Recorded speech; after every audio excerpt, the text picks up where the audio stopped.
chers téléspectateurs, dans notre deuxième épisode de Entre Briques et Bureaux. Mon nom, c'est Sarah. On s'est rencontrés la dernière fois. Aujourd'hui, on est avec Manef. Manef, exactement. Bonjour Manef, comment ça va? Ça va super bien et toi? Ça va bien, merci. Super. Ça fait longtemps qu'on ne s'est pas vu. Oui, je pense 2 ans depuis le dernier épisode. Oui, c'est ça. Bref. Aujourd'hui, on va garder un petit peu le même concept que la dernière fois. Donc, on va prendre le temps vraiment d'aller un petit peu plus dans le détail par rapport à ton parcours, comment est-ce que tu t'es rendu à Admi6, puis pourquoi est-ce qu'on est ensemble au podcast aujourd'hui. Donc, pour commencer, on va y aller un petit peu plus largement. J'aimerais ça que tu m'expliques ton parcours en général. Là. Excellent. Mon parcours, c'est simple à comprendre. C'est vraiment plusieurs personnes qui sont connectées et que par le fait qu'ils sont connectés, je me trouve à plusieurs endroits. J'ai commencé avec Xpersource.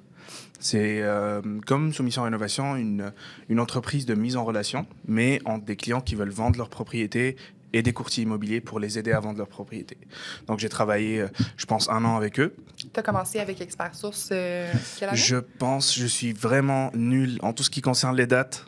Ne vous moquez pas de moi, mais je pense que c'était en 2020, peut-être. Quand même. Début 2020. Ça fait longtemps. Oui. Relativement longtemps. On peut pas on n'en veut pas. Oui, ok, c'est correct. Donc, début 2020, j'ai commencé avec eux.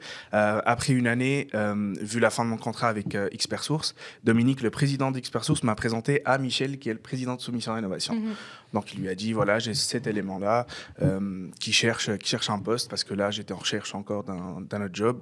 Il m'a présenté Michel, on s'est rencontrés le jour même, ça a cliqué instantanément. On s'est dit, let's go. Donc, j'ai commencé le lundi qui suit. Ça a été vite. Exact. J'ai intégré le service client pour la qualification de projet qu'on reçoit. Okay. Donc, Soumission Rénovation, c'est une plateforme de mise en relation. On reçoit les projets des clients qui veulent faire de la réno, construire ou réparer quelque chose. Et on doit essayer de les mettre en relation avec des entrepreneurs pour faire cette job-là. Mm-hmm. Donc, nous, on reçoit les projets d'une manière brute. Et dans le service client, on doit contacter le client, lui poser encore des questions supplémentaires, histoire de mieux analyser et comprendre les besoins, pour pouvoir le donner à l'entrepreneur qui est en adéquation avec les besoins du client. Donc, il y a des connaissances à avoir.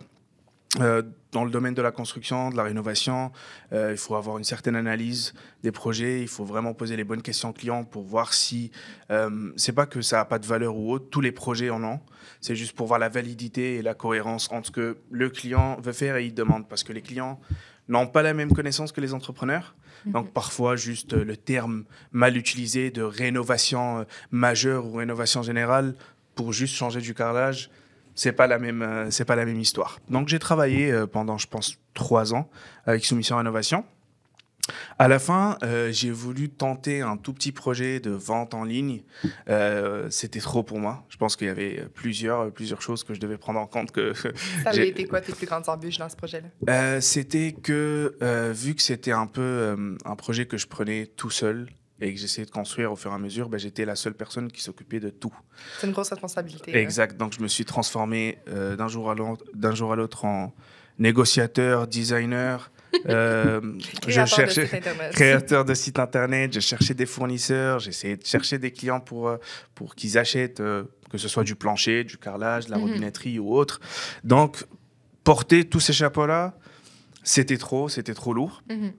Et vu qu'il y a plusieurs problématiques que j'ai trouvées au niveau de la livraison ici, parce que tout ce que je vendais était en lien avec le monde de la rénovation. Et par exemple, si on prend le carrelage, le plancher ou autre, ça s'achète en grande quantité par les entrepreneurs. Ouais. Donc si quelqu'un me demande, je ne sais pas, 2 palettes de plancher, et que moi je fais affaire avec FedEx ou autre, je dois trouver une solution pour. Ouais. Et c'est vraiment pas facilement. C'est pas évident. Je comprends. Donc après cette expérience-là, à la toute fin de cette expérience, il y a Ronaldo. Donc Ronaldo, c'est le président d'Admi6 que vous avez potentiellement vu dans l'autre épisode avec Frédéric, qui m'a contacté, qui m'a dit, écoute, moi, j'ai mon entreprise, Admi6. Nous, on offre des services de gestion administrative, de gestion client pour les entrepreneurs, pour les aider. Parce que lui, en fait, je vais raconter un peu son histoire. Je ne sais pas s'il l'a fait, mais l'idée d'Admi6 est venue par le fait que lui était aussi... il travaillait dans dans la vente et dans la gestion de compte entrepreneur. Pour vous mettre un petit peu en contexte, Ronaldo, c'est notre ancien directeur des ventes. Puis, au moment où est-ce que j'ai eu cette fameuse opportunité de gérer l'équipe de Soumission Rénovation, c'est parce que Ronaldo a créé l'entreprise Admisys pour répondre à des besoins complémentaires que les entrepreneurs avaient dans leur quotidien. Et voilà, un des points qu'il a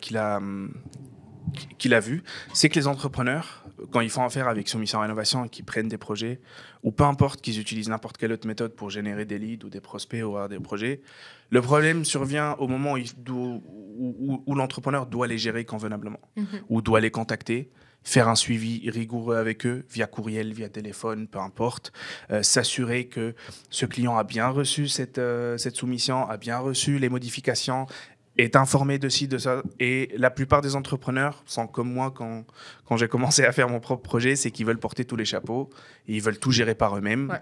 Et au final, quand tu veux tout gérer, tu gères rien du tout. Donc, c'est bien ici, ça. Exactement. C'est l'idée d'Admisys. C'est pour un peu aider les entrepreneurs à gérer cette partie-là. On a des agents qui sont disponibles pour contacter les clients, prendre des rendez-vous, s'assurer de Puis toi, qu'est-ce que tu fais chez Admisys?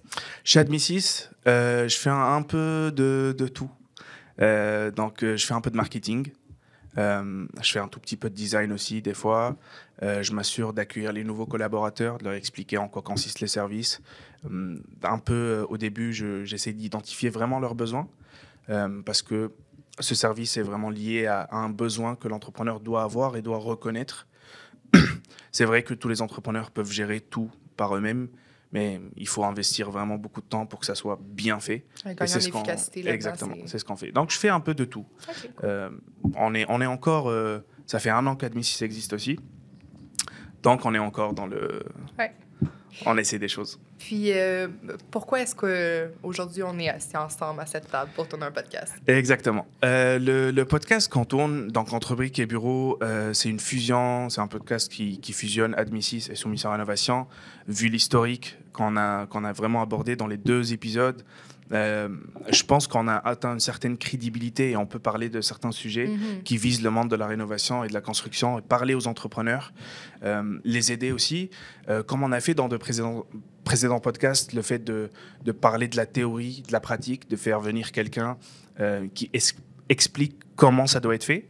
Et dans un autre épisode, vous pouvez avoir une autre personne qui explique comment c'est fait dans la réalité. Comment ça s'est déroulé. Exactement, parce que c'est pas évident. On peut dire que ça se fait comme ça, mais dans la réalité, c'est vraiment pas pareil.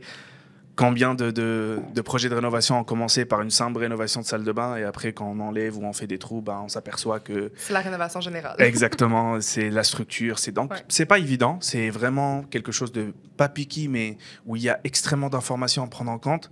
Et on pourra pas, avec une seule personne, avoir toutes les informations qui englobent ce domaine-là. Donc, c'est pour ça qu'on vise à faire plusieurs épisodes avec plusieurs entrepreneurs qui sont spécialisés dans plusieurs services différents et avoir vraiment tout leur point de vue, toute leur expérience qu'ils ont vécue, ce qu'ils aimeraient améliorer ou ce qu'ils veulent améliorer. Donc, c'est pour ça vraiment l'objectif qui se cache derrière ce podcast. Cool. Puis, qu'est-ce que tu penses que tu vas être capable d'apprendre ou de plus apporter à nos téléspectateurs aujourd'hui? Ou en général dans la série? Bien sûr. Donc, en général, dites-vous que moi, je travaille dans ce domaine déjà depuis plusieurs années. Même au jour d'aujourd'hui, à chaque journée, j'en apprends. Des nouvelles choses, c'est quelque chose où on doit être à l'affût, on doit être au courant de ce qui se passe.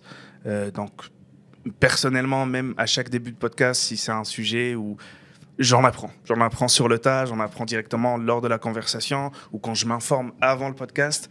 Donc, toutes les personnes, je suis sûr à 100% que la personne qui sait tout n'existe pas, malheureusement. Donc, peu importe ce que vous faites, l'entreprise ou la spécialisation que vous avez, c'est sûr que si vous écoutez les podcasts, vous aurez des informations que vous ne connaissez pas ou que vous n'avez jamais peut-être approfondies.